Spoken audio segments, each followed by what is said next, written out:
हरियाणा की हर अपडेट के लिए बेल आइकन दबाएं और सब्सक्राइब करें STV हरियाणा न्यूज। नमस्कार, आप देख रहे हैं हरियाणा न्यूज और मैं हूं आपके साथ शुभेंदु सिंह। रुक कर लेते हैं फटाफट खबरों का। कृषि कानूनों के खिलाफ जारी किसानों के आंदोलन के बीच प्रधानमंत्री नरेंद्र मोदी ने राज्यसभा को संबोधित किया।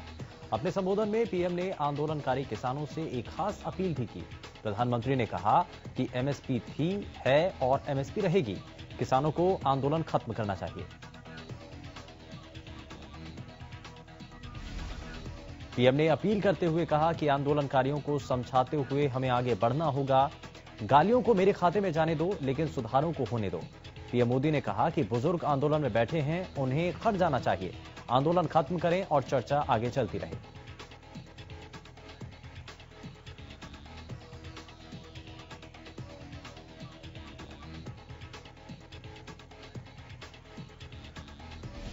वहीं बातचीत के अवसर पर टिकैत ने कहा कि अगर वो बातचीत करना चाहते हैं तो हम तैयार हैं, लेकिन हमारा पंच भी वही है और मंच भी वही।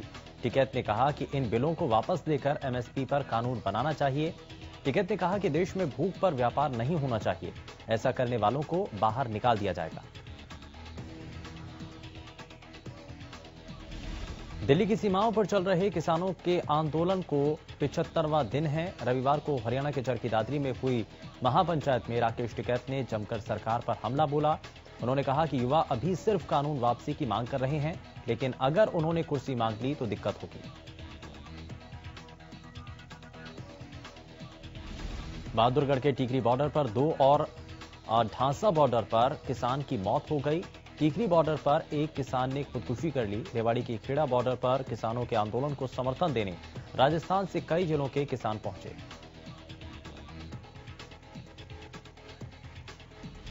चक्का जाम ने किसान आंदोलन में एक नई जान डाल दी है। जहां पहले हरियाणा के किसान दिन रात शंभू बॉर्डर पर डटे हैं, वहीं अब पंजाब के किसान भी सहयोग देने के लिए बॉर्डर पर पहुंचने लगे हैं। रविवार को शंभू बॉर्डर पर किसानों की संख्या भी एकाएक बढ़ गई।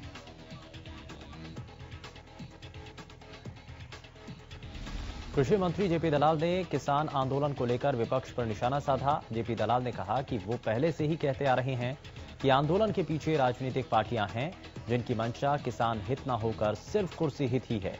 किसानों पर निशाना साधते हुए जेपी दलाल ने कहा कि कांग्रेस को किसानों से माफी मांगनी चाहिए। किसानों की जो स्थिति आज है, उसके पीछे कांग्रेस ही है।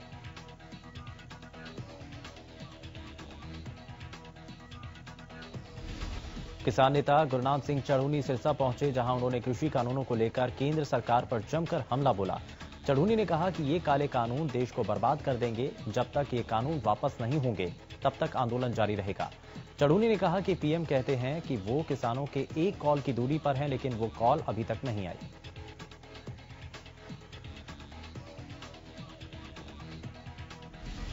कुंडली बॉर्डर पर किसानों का आंदोलन लगातार जारी है। आंदोलन में किसानों की भागीदारी बढ़ती जा रही है। किसानों के लिए खाने की व्यवस्था करते हुए साझा लंगर शुरू किया गया, जिसे पंजाब हरियाणा भाईचारा लंगर का नाम दिया।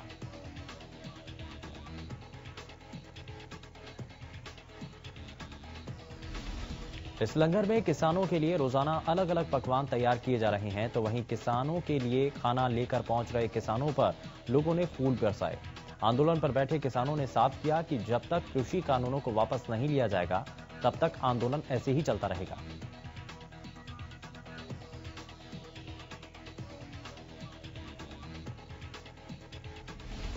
गोहाना से विधायक जगबीर मलिक ने किसान आंदोलन को लेकर सरकार पर निशाना साधा।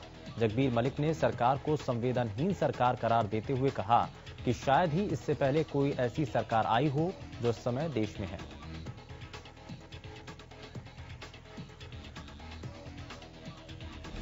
विधायक जगबीर मलिक ने किसान आंदोलन को लेकर के कहा कि पिछले 75 दिनों से कानूनों को लेकर आंदोलन कर रहे हैं किसान, लेकिन सरकार, किसी भी नेता या मंत्री ने एक भी शब्द किसानों के समर्थन में नहीं कहा। तो वहीं मलिक ने किसानों की मौत पर कहा कि सरकार आंदोलन के दौरान मारे गए किसानों के परिवार को उचित आर्थिक सहायता राशि दे, ताकि परिवार अपना गुजर बसर कर सके।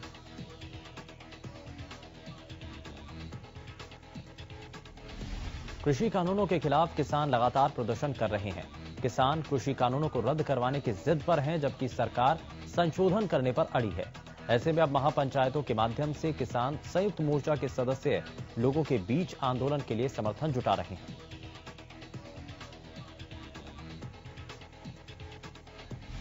9 फरवरी को पिहोवा के गांव गुमथला में महापंचायत का आयोजन किया जा रहा है। इस महापंचायत में किसान नेता राकेश टिकैत शामिल होंगे।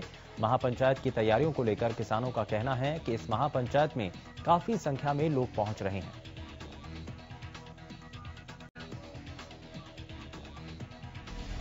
किसान नेता राकेश टिकैत ने के अलावा इस कार्यक्रम में हरियाणा और पंजाब के किसानों की अलग अलग जत्थेबंदियों के पदाधिकारी भी पहुंचे और अपने विचार रखे।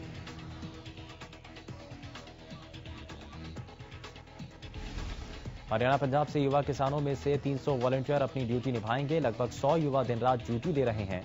कार्यक्रम में महिलाओं के लिए अलग बैठने का इंतजाम किया गया। किसानों के लिए जलपान और खाने की विशेष व्यवस्था की गई।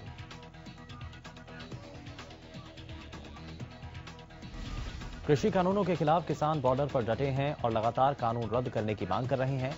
लेकिन इसी बीच अब तक कई किसानों की मौत हो चुकी है। सोमवार को किसान कर्मवीर का पार्थिव शरीर उनके पैतृक गांव गुड्डा पहुंचा, जहां किसान कर्मवीर को मुखाग्नि देते हुए किसान शहीद अमर रहे के नारे लगाए गए।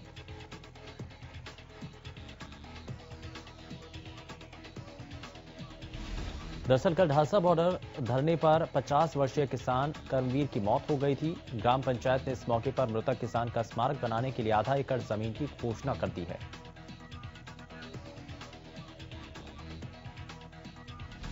कोरोना के आंकड़ों में लगातार गिरावट दर्ज की जा रही है। प्रदेश में 24 घंटे में कोरोना के 67 नए केस सामने आए। इसी के साथ बीते 24 घंटे में 2 लोगों की मौत के मामले सामने आए।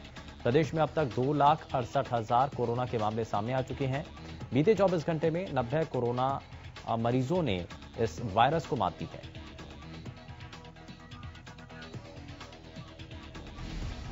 सिरसा जिले को कोरोना मुक्त करने के लिए स्वास्थ्य विभाग की ओर से मेगा ड्राइव का शुभारंभ किया गया। एसडीएम सिरसा जयवीर यादव ने टीका लगवाकर अभियान की शुरुआत की है। सिरसा में 12 बूथों पर 2000 कर्मचारियों को एक दिन में टीका लगाने का लक्ष्य तय किया गया।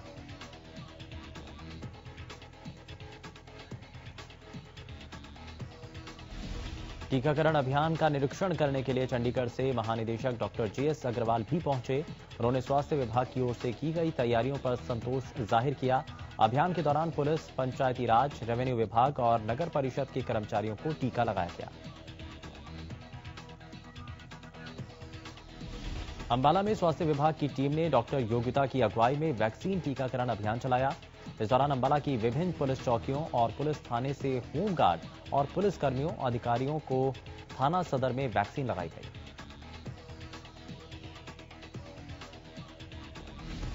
स्वास्थ्य विभाग की टीम ने थाना सदर अंबाला छावनी से विभिन्न पुलिस चौकियों में तैनात पुलिस होमगार्ड कर्मियों को वैक्सीन की डोज दी। डॉक्टर योगिता ने कहा कि कोरोना वॉरियर्स की पहली लाइन में आने वाले पुलिस और होमगार्ड कर्मियों को कोरोना वैक्सीन की डोज दी गई है।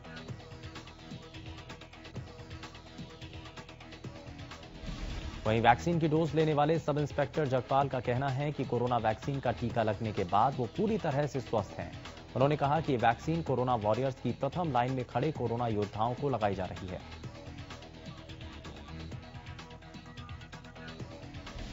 गोहाना में कोरोना वैक्सीन अभियान के दूसरे चरण में एसडीएम आशीष वशिष्ठ ने पूरे स्टाफ के साथ टीका लगवाया। टीकाकरण के बाद गोहाना के एसडीएम ने लोगों से अपील की कि वो इस वैक्सीन से घबराएं नहीं और आगे आकर वैक्सीन जरूर लगवाएं।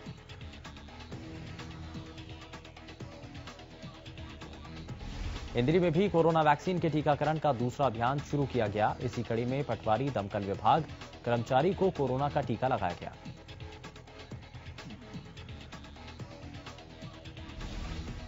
रादौर में दुकानों का किराया अदा न करने वाले 34 दुकानदारों के खिलाफ नगरपालिका ने अब कोर्ट का दरवाजा खटखटाया। मामला कोर्ट में जाने के बाद दुकानदारों में हड़कंप मचा हुआ है। लंबे समय से 34 दुकानदारों ने दुकानों का किराया अदा नहीं किया, लेकिन नोटिस दिए जाने के बावजूद भी दुकानदारों ने किराया नहीं दिया है।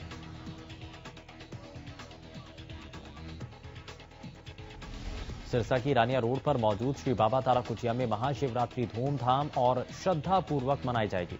इस मौके पर भव्य आयोजन किए जाएंगे। साथ ही 51 कन्याओं का सामूहिक विवाह उनके रीति रिवाज के अनुसार किया जाएगा। इसी के साथ 1 लाख से ज्यादा श्रद्धालुओं के भोजन, लंगर, प्रसाद का प्रबंध किया जाएगा।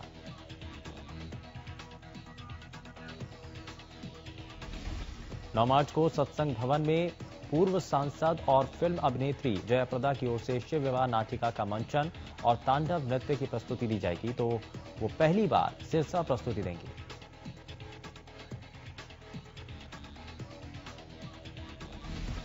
प्रदेश में बढ़ते साइबर क्राइम के मामलों पर अंकुश लगाने के लिए करनाल में साइबर क्राइम पुलिस स्टेशन का उद्घाटन किया गया।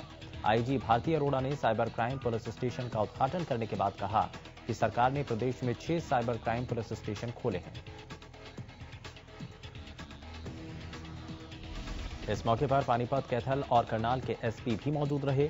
पुलिस ने उम्मीद जताई है कि आने वाले समय में साइबर क्राइम पुलिस स्टेशन खोले जाने से इस तरह के मामलों में कमी देखने को मिलेगी।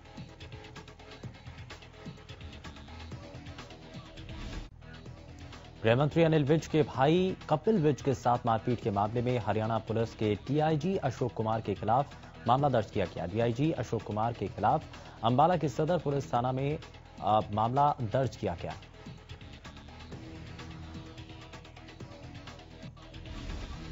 डीआईजी पर देर शाम अंबाला के सरहिंद क्लब में एक समारोह के दौरान कपिल विज से मारपीट का आरोप है। दरअसल कपिल विज ने पुलिस से शिकायत में कहा था कि फोनिक्स क्लब के पूर्व चेयरमैन राकेश अग्रवाल के पोते के जन्मदिन की पार्टी के दौरान डीआईजी विजिलेंस अशोक कुमार ने उन्हें गालियां दी।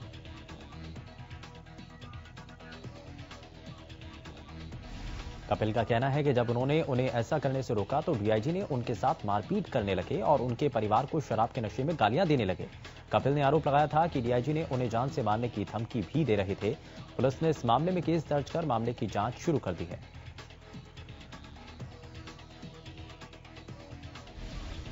वहीं घटना के बाद से ही फरार चल रहे डीआईजी की धरपकड़ के लिए पुलिस की लगभग आधा दर्जन टीमें जगह जगह छापेमारी कर रही हैं।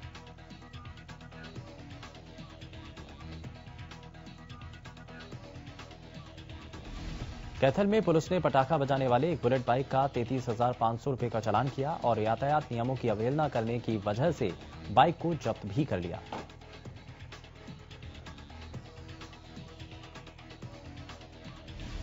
दरअसल पुलिस अधीक्षक लोकेंद्र सिंह के आदेश पर पटाखे की आवाज निकालने वाले मॉडिफाइड साइलेंसर युक्त बुलेट बाइक चलाने वाले चालकों पर शिकंजा कसने के लिए पुलिस ने विशेष मुहिम चलाई है।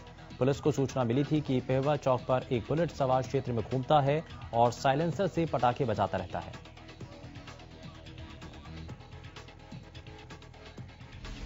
सूचना पर तुरंत संज्ञान लेते हुए ट्रैफिक पुलिस अधिकारी राजवीर की अगुवाई में मौके पर पहुंचकर बाइक चालक को काबू कर लिया गया।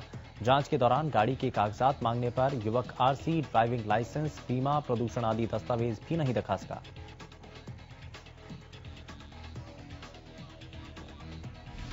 पेहोवा में ट्रैफिक पुलिस ने एक विशेष अभियान चलाया जिसके तहत पुलिस ने बुलेट से पटाखे बजाने वाले युवाओं पर शिकंजा कसा। पुलिस ने कार्रवाई करते हुए एक बुलेट को इंपाउंड किया। साथ ही पुलिस कर्मियों ने ट्रिपलिंग सवारी और बिना हेलमेट वालों के भी चालान किए।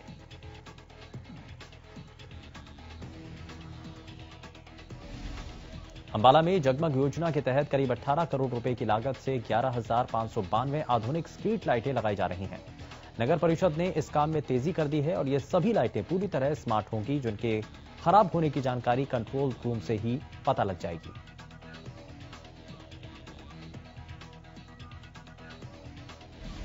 नगर परिषद के कार्यालय में ही कंट्रोल रूम स्थापित किया जाएगा। नगर परिषद सचिव ने जानकारी देते हुए बताया कि जल्द ही इस योजना के तहत अंबाला जगमग होगा। वहीं आम लोग भी इस योजना से काफी खुश हैं।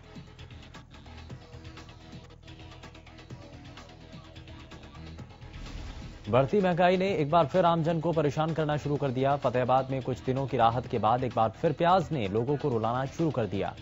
कुछ दिनों में ही प्याज एक बार फिर से 50 से 55 रुपए किलो बिक रही है। इससे पहले प्याज 30 से 35 रुपए प्रति किलो बिक रही थी। गोहाना के बिलबिलान गांव में पिछले 2 साल से पीने के पानी की समस्या बनी है। पानी की समस्या को दूर करने की मांग को लेकर ग्रामीण कई बार अधिकारियों से मिल चुके हैं, लेकिन आज तक ग्रामीणों की समस्या का हल नहीं हुआ।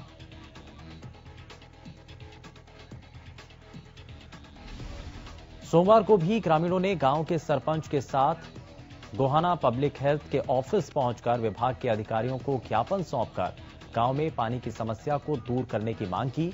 ग्रामीणों ने बताया कि गांव में पिछले 2 साल से पीने के पानी की समस्या बनी हुई है। 5 से 6 दिनों में एक ही दिन पीने के पानी की सप्लाई आती है, वो भी थोड़ी देर चलने के बाद बंद हो जाती है।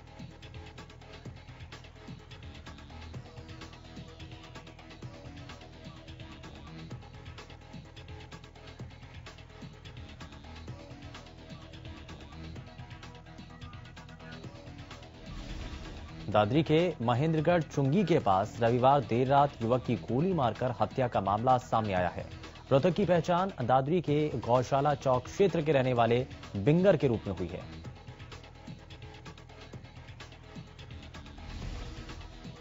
वहीं बताया जा रहा है कि मृतक अपने साथियों के साथ महेंद्रगढ़ चुंगी के पास एक दुकान के सामने कार में बैठकर चाय पी रहा था और इसी दौरान एक कार में सवार कुछ बदमाश वहां पहुंचे और कार पर फायरिंग शुरू कर दी। फायरिंग में एक गोली मृतक की कमर में जा लगी और इस दौरान उसकी मौत हो गई।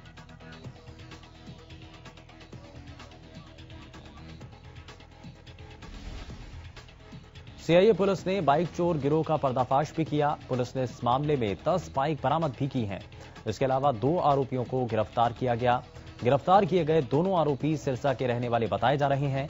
फिलहाल पुलिस ने दोनों आरोपियों के खिलाफ मामला दर्ज कर आगे की जांच शुरू कर दी है।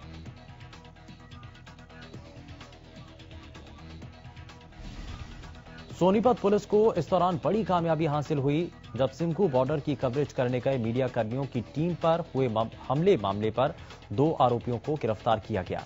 इस दौरान मीडिया कर्मी टीम से छीना सामान और कार भी बरामद कर ली गई है। साइबर सिटी के बिनोला में कंपनी के वेयरहाउस से 35 लाख रुपए का कीमती सामान चोरी करने के मामले में पुलिस ने कंपनी में काम करने वाले 2 युवकों और चोरी का माल खरीदने वाले शख्स सहित 3 लोगों को गिरफ्तार किया। आरोपियों के पास से पुलिस ने 9 लाख रुपए की नकदी बरामद की है। फिलहाल के लिए बस उतना ही। नमस्कार।